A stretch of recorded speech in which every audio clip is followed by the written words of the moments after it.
Hello viewers, இது திரைச்சாரல். இன்னைக்கு நம்ம இந்த வீடியோவில் எதை பற்றி பார்க்க போகிறோம்னு சொன்னால், கேஎஸ் ரவிக்குமார் இயக்கி படுதோல்வி அடைந்த 9 படங்கள் அப்படிங்கிற ஒருத்தத்தை இப்போ நம்ம இந்த வீடியோவில் பார்க்க போகிறோம்.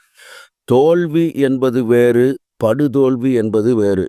50 நாட்களுக்கு மேலே ஓடிய படங்களை ஓரளவு நன்றாக ஓடிய படங்கள் என்று சொல்கிறோம். 50 நாட்களுக்கு கீழே ஓடிய படங்களை படுதோல்வி படங்கள் என்று தான் சொல்ல முடியும். இப்போது கேஎஸ் ரவிக்குமார் இயக்கி படுதோல்வி அடைந்த படங்களை பற்றி இந்த வீடியோவில் பார்ப்போம். ஊரில் சூரியன் சந்திரன், ஆனந்த் பாபு, கீர்த்தனா நடித்த படம். இந்த படம் 40 நாட்களுக்கு கீழே ஓடி படுதோல்வி அடைந்தது. அடுத்து பேண்ட் மாஸ்டர், சரத்குமார், ஹீரா நடித்த படம். இந்த படம் 40 நாட்களுக்கு கீழே ஓடி படுதோல்வி அடைந்தது. அடுத்து புருஷ லட்சணம், ஜெயராம், குஷ்பு நடித்த படம். இந்த படம் 40 நாட்களுக்கு கீழே ஓடி படுதோல்வி அடைந்தது. அடுத்து முத்துக்குளிக்க வாரியலா, விக்னேஷ், குஷ்பு நடித்த படம். இந்த படம் 30 நாட்களுக்கு கீழே ஓடி படுதோல்வி அடைந்தது. அடுத்து கொண்டாட்டம், அர்ஜுன், சிம்ரன் நடித்த படம்.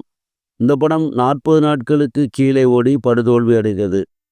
அடுத்து பாறை, சரத்குமார், மீனா நடித்த படம். இந்த படம் 30 நாட்கள் என்ற அளவில் ஓடி படுதோல்வி அடைந்தது.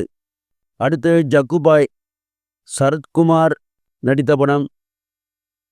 இந்த படம் 50 நாட்களுக்கு கீழே ஓடி படுதோல்வியை சந்தித்தது. அடுத்து மன்மதன் அம்பு, கமல், திரிஷா நடித்த படம். இந்த படம் 30 நாட்கள் என்ற அளவில் ஓடி படுதோல்வி அடைந்தது. அடுத்து லிங்கா, ரஜினி, அனுஷ்கா நடித்த படம். இந்த படம் 50 நாட்களுக்கு கீழே ஓடி படுதோல்வி அடைந்தது.